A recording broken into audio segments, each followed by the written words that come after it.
মৃত্যু পথযাত্রীর মস্তিষ্কে কি চলে? শুনতে অবাক লাগলেও হৃদযন্ত্র থেমে গেলেও সঙ্গে সঙ্গে মস্তিষ্কের কার্যক্রম বন্ধ হয়ে যায় না, বরং মৃত্যুর মুহূর্তে মস্তিষ্ক এক ধরনের নির্দিষ্ট বৈদ্যুতিক ক্রিয়া শুরু হয়, যাকে বলা হয় ডেথ ওয়েভ বা মৃত্যুর ঢেউ। জীবন ও মৃত্যুর মাঝে যে রেখাটি আমরা সরলভাবে কল্পনা করি, বাস্তবতা কিন্তু অনেক বেশি জটিল এবং রহস্যময়। সাম্প্রতিক গবেষণায় উঠে এসেছে, মৃত্যুর খুব কাছাকাছি সময়ে মস্তিষ্কে ঘটে যায় এক মহাবিস্ময়কর বৈদ্যুতিক প্রতিক্রিয়া। এই শেষ মুহূর্তের নিউরন ক্রিয়াশীলতা হয়তো ব্যাখ্যা করতে পারে সেই সব মানুষদের অভিজ্ঞতা যারা নিয়ার ডেথ এক্সপেরিয়েন্স বা মৃত্যুর কাছাকাছি যাওয়ার অভিজ্ঞতার কথা বলেন। জার্মানির ম্যাক্স প্লাং ইনস্টিটিউটের গবেষণায় দেখা গেছে, প্রাণীদের উপর চালানো পরীক্ষায় হৃদযন্ত্র থেমে যাওয়ার পরপরই মস্তিষ্কের স্মৃতি ও আবেগ সংক্রান্ত অংশগুলোতে এক ধরনের হঠাৎ জাগরণ ঘটে। মনে হতে পারে মস্তিষ্ক যেন শেষবারের মতো চেতনার আলোকছটা জ্বালিয়ে রাখার প্রচেষ্টায় ব্যস্ত। অনেকেই যারা মৃত্যুর কিনারে গিয়েছিলেন তাদের অভিজ্ঞতায় দেখা যায় তারা উজ্জ্বল আলো কিংবা আলোকিত দীর্ঘ করিডোর দেখেছেন। যদিও এসব অভিজ্ঞতা সম্পূর্ণভাবে ব্যক্তি বিশেষ ভিত্তিক, আধুনিক ইলেকট্রোড প্রযুক্তি আমাদের কিছু ব্যাখ্যা দিতে সক্ষম। যখন হঠাৎ করে মস্তিষ্কে রক্তপ্রবাহ কমে যায়, তখন ভিজুয়াল কনটেক্স বৈদ্যুতিক সাড়া দেখা যায়, যা চোখের ঝলকানি বা আলো দেখতে পাওয়ার মতো অনুভূতি তৈরি করতে পারে।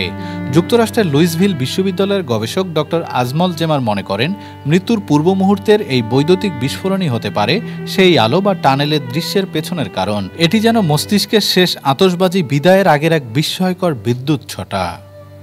অনেকেই মনে করেন মৃত্যুর সময়কার অভিজ্ঞতাগুলো নিছক বিভ্রম বা কল্পনা মাত্র, কিন্তু আশ্চর্যের বিষয় হলো এই অভিজ্ঞতাগুলোর মধ্যে কিছু নির্দিষ্ট মিল প্রায়ই দেখা যায় নিজের জীবন পর্যালোচনা, কাছের মানুষের উপস্থিতি বা এক ধরনের অভূতপূর্ব শান্তির অনুভূতি। আমেরিকান হার্ট অ্যাসোসিয়েশনের এক গবেষণা অনুযায়ী যেসব মানুষ কার্ডিয়াক অ্যারেস্ট থেকে ফিরে এসেছেন তাদের 10 থেকে 20% এমন অভিজ্ঞতা অর্জনের কথা বলেছেন। গবেষকরা মনে করেন এই মুহূর্তে মস্তিষ্ক বিচ্ছিন্ন ও এলোমেলো সংকেতগুলোকে একত্রিত করে একটি পূর্ণাঙ্গ গল্পের রূপ দেয়, কারণ স্মৃতি ও আবেগের কেন্দ্রীভূত কেন্দ্র এই মস্তিষ্কই। মৃত্যু মানেই থেমে যাওয়া নয়। ডেথ ওয়েভ কিংবা আলোয় ভরা টানেলের বাইরেও সবচেয়ে গভীর প্রশ্নটি হলো, চেতনার চূড়ান্ত পরিণতি কি?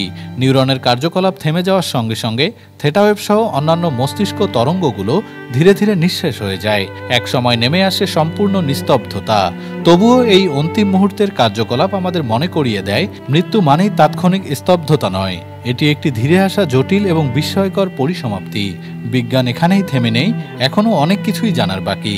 জীবনের মতোই মৃত্যু একটি গল্প, যার শেষ অধ্যায়ে আলোর ঝলক পেরিয়ে ধীরে ধীরে নেমে আসে নিঃশব্দতা।